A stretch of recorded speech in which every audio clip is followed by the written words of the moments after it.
ਹੋਵੇ ਪੰਜਾਬੀ ਪੰਜਾਬ ਦਾ ਤੇ ਮਨਜ਼ੂਰ ਝੱਲੇ ਨੂੰ ਨਾ ਜਾਣੇ, ਇਹ ਕਿਵੇਂ ਹੋ ਸਕਦਾ ਹੈ। 20ਵੀਂ ਸਦੀ ਦੀ 5ਵੀਂ 6ਵੀਂ ਤੇ 7ਵੀਂ ਦਿਹਾਈ ਵਿੱਚ ਫਿਲਮ ਤੇ ਥੀਏਟਰ ਦੇ ਜਿਸ ਨਗਮਾ ਨਿਗਾਰ ਗੁਲੂਕਾਰ ਨੇ ਦਿਲਾਂ ਵਿੱਚ ਥਾਂ ਬਣਾਈ ਉਹ ਸੀ ਮਨਜ਼ੂਰ ਝੱਲਾ। ਉਹ ਵਾਕਈ ਝੱਲਾ ਸੀ ਤੇ ਉਸ ਝੱਲੇ ਨੂੰ ਇਹ ਵੀ ਪਤਾ ਨਹੀਂ ਲੱਗਿਆ ਉਹ ਕਿਦੋਂ ਤੇ ਕਿਵੇਂ ਮਨਜ਼ੂਰ ਪਹਿਲਵਾਨ ਤੋਂ ਮਨਜ਼ੂਰ ਝੱਲਾ ਹੋ ਗਿਆ। ਹੋਸ਼ ਉਦੋਂ ਆਈ ਜਦੋਂ ਹੱਥ ਵਿੱਚ ਚਿਮਟਾ ਫੜੀ ਗਾ ਰਿਹਾ ਸੀ, ਰਾਨੋ ਤੇਰੇ ਪਿੱਛੇ ਘਰ-ਬਾਰ ਛੱਡੇ। ਉਸ ਅਰਸੇ ਦੇ ਦੌਰਾਨ ਘਰ-ਘਰ, ਗਲੀ-ਗਲੀ, ਬਾਜ਼ਾਰਾਂ ਤੇ ਪਿੰਡਾਂ ਵਿੱਚ ਮਨਜ਼ੂਰ ਝੱਲੇ ਦੇ ਲਾਜ਼ਵਾਲ ਗੀਤ ਗੂੰਜਦੇ ਰਹੇ। ਸ਼ਿਕਰ ਦੁਪਹਿਰੇ ਪਿਪਲੀ ਦੇ ਥੱਲੇ ਮੈਂ ਛਨਕਾਈਆਂ ਵੰਗਾ, ਜਾਂ ਫਿਰ ਉਹ ਗੀਤ ਵੇ ਮੈਂ ਚੋਰੀ ਚੋਰੀ ਤੇਰੇ ਨਾਲ ਲਾ ਲਈਆਂ ਵੇ ਮੈਂ ਚੋਰੀ ਚੋਰੀ, ਜਾਂ ਫਿਰ ਉਹ ਗੀਤ ਸੋਚ ਕੇ ਯਾਰ ਬਣਾਵੀਂ ਬੰਦਿਆ, ਸੋਚ ਕੇ ਯਾਰ ਬਣਾਵੀਂ ਓਏ, ਯਾਰ ਬਣਾ ਕੇ ਫੇਰ ਨਾ ਸੋਚੀ ਸੂਲੀ ਤੇ ਚੜ ਜਾਵੀਂ ਓਏ। ਤੇ ਉਹ ਸੋਹਣਾ ਗੀਤ ਹਿੰਜੂ ਨਜ਼ਰਾਨੇ ਤੇਰੇ ਅੱਖੀਆਂ ਨੇ ਮੇਰੀਆਂ, ਦਿਸਦਾ ਨਾ ਕੋਈ ਤਾਰਾ ਰਾਤਾਂ ਨੇ ਹਨੇਰੀਆਂ, ਜਾਂ ਫਿਰ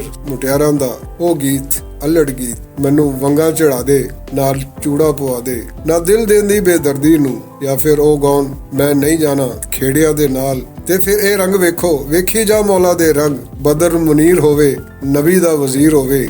ਅਗਾ ਫਿਰ ਮਿੱਟੀ ਨਾਲ ਸਜਣਾਈ ਮਨਜ਼ੂਰ ਝੱਲੇ ਦੀ ਗੱਲ ਸੁਣ ਲੈ ਚਨਾ ਦਿਆ ਪਾਣੀਆਂ, ਮੈਂ ਨਹੀਂ ਜਾਣਾ ਖੇੜਿਆਂ ਦੇ ਨਾਲ। ਤੇ ਸਾਡੇ ਪੰਜਾਬੀ ਅਦਬ ਦਾ ਅਲਮੀਆ ਇਹ ਹੈ, ਬੜੀ ਛੇਤੀ ਲੋਕਾਈ ਵਿੱਚ ਆਪਣੀ ਆਵਾਜ਼ ਪਾਰੂ, ਆਪਣੇ ਗੀਤਾਂ ਪਾਰੂ, ਆਪਣੇ ਅਵਾਮੀ ਅੰਦਾਜ਼ ਪਾਰੂ ਥਾਂ ਬਣਾਉਣ ਵਾਲੇ ਮਾਨਯੋਗ ਸ਼ਾਇਰ ਮਨਜ਼ੂਰ ਝੱਲਾ ਬਾਰੇ ਸਾਡੇ ਪਾਰਖਾਂ ਨੇ ਡਾਕੂਮੈਂਟੇਸ਼ਨ ਤੇ ਧਿਆਨ ਹੀ ਨਾ ਦਿੱਤਾ ਤੇ ਉਹਦੀ ਹਯਾਤੀ ਵੀ ਇੱਕ ਸਰਬਸਤਾ ਰਾਜ਼ ਬਣ ਕੇ ਰਹਿ ਗਈ। ਉਹਦੇ ਕਲਾਮ ਨੂੰ ਵੀ ਉਸ ਹਿਸਾਬ ਨਾਲ ਮਹਿਫੂਜ਼ ਨਹੀਂ ਕੀਤਾ ਜਾ ਸਕਿਆ ਜਿਸ ਹਿਸਾਬ ਨਾਲ ਕਰਨਾ ਚਾਹੀਦਾ ਸੀ। ਪਰ ਕੁਝ ਲੋਕ ਐਸੇ ਵੀ ਹੁੰਦੇ ਨੇ ਜਿਨ੍ਹਾਂ ਦੀ ਫਿਤਰਤੀ ਚੈਲੰਜ ਕਬੂਲ ਕਰਨਾ ਹੈ ਤੇ ਉਹਨਾਂ ਵਿੱਚ ਪੰਜਾਬੀ ਅਦਬ ਦੇ ਸਿਰਕੱਢਵੇਂ ਰਿਸਰਚ ਸਕਾਲਰ, ਸਫਦਰ, ਵਾਮਕ ਵੀ ਨੇ, ਜਿਨ੍ਹਾਂ ਵਰਿਆਂ ਦੀ ਖੇਚਲ ਦੇ ਨਾਲ ਨਾ ਸਿਰਫ ਇਹ ਕੁਲੀਆਤ ਮਨਜ਼ੂਰ ਝੱਲਾ ਸੋਧੀ ਬਲਕਿ ਮਨਜ਼ੂਰ ਝੱਲਾ ਦੀ ਹਯਾਤੀ ਤੇ ਫਨ ਬਾਰੇ ਵੀ ਉਹ ਕਿਤਾਬ ਲਿਖੀ ਜੋ ਮਨਜ਼ੂਰ ਝੱਲਾ ਦੀ ਹਯਾਤੀ ਤੇ ਫਨ ਦਾ ਭਰਪੂਰ ਇਹਾਤਾ ਕਰਦੀ ਹੈ। ਕੁਲੀਆਤ ਮਨਜ਼ੂਰ ਝੱਲਾ ਵਿੱਚ ਉਹਦਾ तमाम